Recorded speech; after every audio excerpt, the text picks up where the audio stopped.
Ian, thank you for joining me. So, will you first just kind of give me a little bit of background about your baseball history and what led you to where you're at in this offseason? So I guess grew up in Iowa, played Iowa travel baseball till we were 10. And then we went and played in Ann Arbor, Michigan, driving the 6.5 hours from Davenport, Iowa to Ann Arbor every single weekend in the summer. And at 12, transitioned to play for a team in Chicago. And then at 14, started playing high school ball because in Iowa you can play as an eighth grader going into your sophomore or you're going into your freshman year. So I played 3 years of high school baseball and then ended up leaving high school baseball our junior year because we play in the summer and it's stupid. Iowa needs to change that. Uh, Ended up leaving to go play travel baseball, and I lived with a host family in Cincinnati and played travel ball instead of high school ball. And then in my senior year, I reclassified early and went to Missouri, which was a very good decision, but I did not perform well my freshman year at all. But overall, in the course of my life, it turned out really well. And then ended up playing all 3 years at Missouri.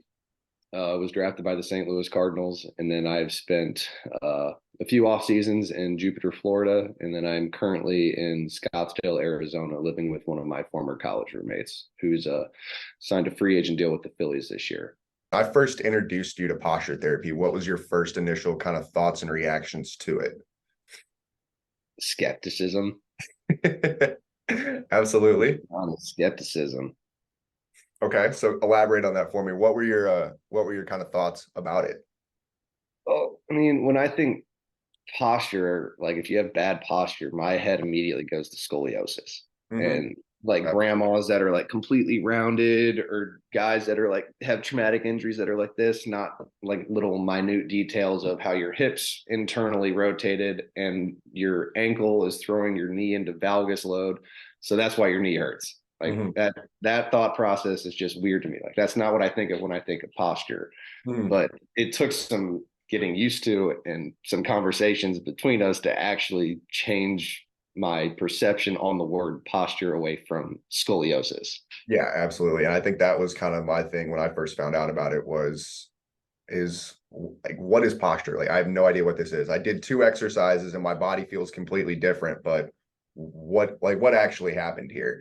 And then kind of understanding how your joints are aligned with one another and how that impacts how your body's functioning, like you're talking about. So was it a conversation or kind of a feeling in your body from doing exercises that led you to see the difference of what's going on here? I would say more of a feeling. I was really bad at feeling the differences and like, oh, like I can feel my shoulders an inch lower or something like that. But just the ability to rotate a little bit further or Mm-hmm. the ability to do a squat 3 seconds after doing four exercises. And it's like, oh, that feels completely different.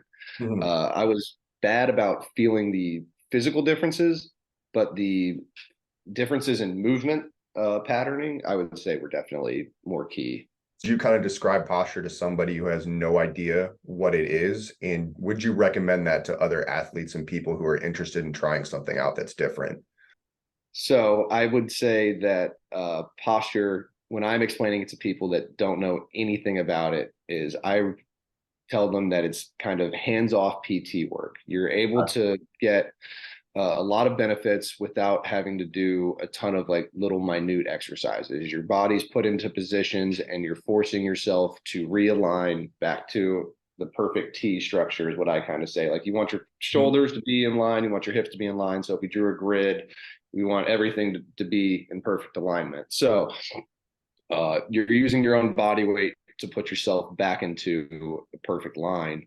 And it's supposed to alleviate both pain and overall discomfort if you had any.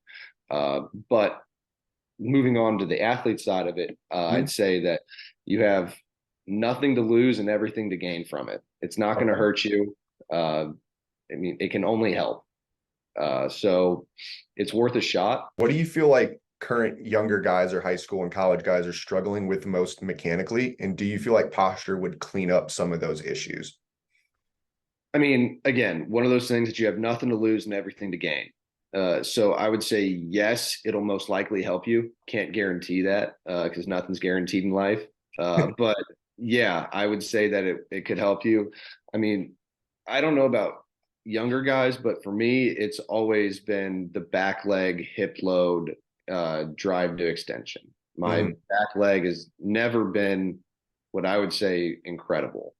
I have a really good front lead leg block, but the Hmm. back hip loading into it, getting out of it, and then rotating the pelvis, which then in turn rotates everything else. Yep. That would be where I struggle the most. I would say a lot of guys stay a little bit too tall when they're younger. I mean, I was the exception. I was like pistol squat all the way down, and it was way too much. And then after surgery, I was way too tall. So there's a fine line in there that you're trying to find. But Hmm. uh, I would say more issue is guys just want to throw 100 instead of throwing strikes. You need Yeah. to throw strikes. 100 sexy. It doesn't get the job done. It's not in the zone. That is true. That is absolutely true. So, how do you feel like kind of understanding loading at your ankle and how that goes into your knee and then into your hip from that posture standpoint? How do you feel like understanding that impacted your reasoning or kind of ability to want to do these exercises? I would say that it definitely, when you understand the chain or the connected chain of how you load, and you're like, oh, okay, my right ankle sucks. So that's Hmm. already putting me at a disadvantage to loading into my hip. It makes you want to work on those things. Because Hmm. after all, my job is to be as good at this thing as throwing a white rock as possible. So if my ankle is limiting me, I need to work on my ankle Hmm. and learning just these little things of working up the chain or working down the chain on how we can improve things. It's extremely beneficial. So, do you feel like your body failed you when you had Tommy John, or how are you able to rationalize getting injured? Because I know that I felt like my body failed me 100%. I wouldn't say that it failed me uh, because even when things went wrong, I was still able to throw for a month and a half with it gone. So I think where I got myself into trouble was spring training in 21 was weird because of COVID and it was pushed back to April. Hmm. And I was throwing live for well over a month So you before started like early March, right? I started throwing bullpens in January, Oh wow. started really ramping up in February, and was throwing the entire month of March live, Okay. which was definitely a little early. And I was throwing just as hard as I ever had. The hardest I'd ever thrown in my life was 92, 94, and I did that for a summer at the Cape Cod Okay. League. But in college, it was like 90, 93. And then all of a sudden, the Cape, it was 92, 95. And then in February and March, all those lives, I was sitting 92, 95 again when Hmm. I still had the entire spring training to go to Yeah. get ready. So I think it was just a little too quick trigger of getting into things at max intent. Hmm. Because I threw the hardest pitch I'd ever thrown 96, and then directly after that was an 86-mile-an-hour curveball, and then nothing felt the same after that. Okay. But even then, I was able to go through spring training at like 90, 92. But when I went from 2 to 5 to 90 to 92, and my arm's like this, and I can't touch my shoulder, and I'm trying to rationalize, like, oh, I can still throw 90, 92. It's not torn. Uh, so I wouldn't say that it failed me. I think I just put way too much on it too early. Gotcha. And then one of the things that we didn't talk about yet are some of the exercises that you like to do. So just kind of couple exercises. What are ones that you feel like get your body best ready to move? So I would say knee drops, cat dogs, upper spinal twist, static back, and then counter stretch. Okay. And if you made me pick my favorite one, I'd pick counter stretch because it stretches your hamstrings and it Hmm. gets my lats. Okay. So that's a tough one for me to get. And I feel like that's a really good lat stretch. Knee drops is just, I mean, that's a good rotational exercise, Yeah. but Open up the hips, get them moving a little bit, internal yeah. exercise. And then cat dogs probably just about every time that would be thrown in one of those quick 5-minute warm ups just because it takes you can do 10 reps in 30 seconds and be Yeah, it's a more than pretty quick okay. exercise. Yeah, super easy to get done. You can do it anywhere. And then what about static back? Is that more like a pre or post thing for you? More post, Okay. mostly just because it takes a little bit of time and it's relaxing. You can Yeah. sit there. You can sit there on your phone. Uh, just one of those cool down things in the locker room that if you have some time to kill, might as well take some pressure off your back. So you got any questions for me? I mean, I guess I'd want to know, like, for other people, like, what's the biggest takeaway, or like, what's the biggest thing that they can gain from doing posture? hmm I think if you're in any sort of chronic pain, whether it's your shoulder from throwing or your knees from doing any sort of thing, it's going to eliminate that chronic pain.